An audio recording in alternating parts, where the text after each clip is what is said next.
Assalamualaikum warahmatullahi wabarakatuh. Perkenalkan, nama saya Farihatul Mubarakah, NIM 230631996 dari Tatris IPA kelas IPA C akan mempresentasikan mengenai faktor-faktor psikologi dalam belajar. Faktor-faktor psikologi dalam belajar. Apa sih aktivitas belajar?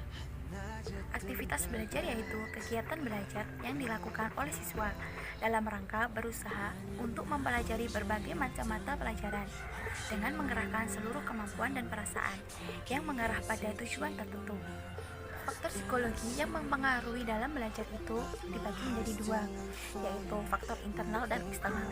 Faktor internal yaitu faktor yang berasal dari dalam diri siswa. Contohnya, faktor jasmani, psikologi, dan yang lainnya. Sedangkan faktor eksternal yaitu faktor yang berasal dari luar diri siswa. Contohnya, faktor keluarga, faktor sekolah, dan yang lainnya. Tapi di sini kita akan cenderung membahas tentang faktor-faktor psikologi dalam belajar. Ada berapa sih? Coba tebak. Ada 10 faktor-faktor psikologi dalam belajar. Yang pertama, yaitu kecerdasan atau intelijensi siswa, yaitu merupakan faktor psikologi yang paling penting dalam proses belajar siswa karena itu menentukan kualitas belajar siswa. Yang kedua, yaitu motivasi. Salah satu faktor yang mempengaruhi keefektifan kegiatan belajar siswa yaitu motivasi. Motivasilah yang mendorong siswa ingin melakukan kegiatan belajar. Yang ketiga yaitu adalah minat. Apa sih minat? Minat itu yaitu kecenderungan atau keinginan yang besar terhadap sesuatu. Pengaruhnya dalam belajar yaitu siswa tidak akan bersemangat atau tidak mau belajar jika siswa sendiri tidak berminat untuk belajar. Yang keempat yaitu sikap. Sikap yaitu gejala internal yang berdimensi afektif berupa kecenderungan untuk mereaksi atau merespon dengan cara relatif tetap terhadap objek, orang, peristiwa, dan sebagainya. Yang kelima yaitu bakat. Bakat merupakan kemampuan untuk belajar yang dimiliki sejak lahir. Pengaruhnya dalam belajar yaitu jika bakat seseorang sesuai dengan bidang yang dipelajarinya, maka bakat akan mendukung proses belajarnya dengan kemungkinan besar akan berhasil. Yang keenam yaitu perhatian.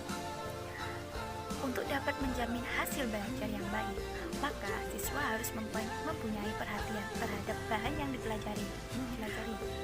Yang ketujuh yaitu pengamatan. Pengamatan adalah cara pengamatan dunia oleh peserta didik melalui penglihatan, pendengaran, perabaan, pembawaan, dan pengecapan.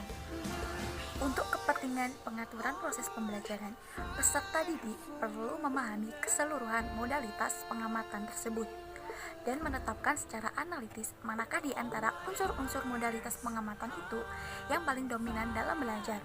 Yang kedelapan yaitu ingatan. Secara teoritis, ada 3 aspek yang berkaitan dengan berfungsinya ingatan, yakni menerima kesan, menyimpan kesan, dan memproduksi kesan. Yang kesembilan yaitu berpikir. Yang perlu diupayakan dalam proses pembelajaran adalah mengembangkan kemampuan berpikir siswa, bukannya sebaliknya. Yang ke-10 yaitu motif. Motif yaitu keadaan dalam diri subjek didik dan mendorongnya untuk melakukan aktivitas-aktivitas tertentu. Dalam konteks belajar, motif intrinsik tentu selalu lebih baik daripada motif lainnya. Sekian presentasi kali ini.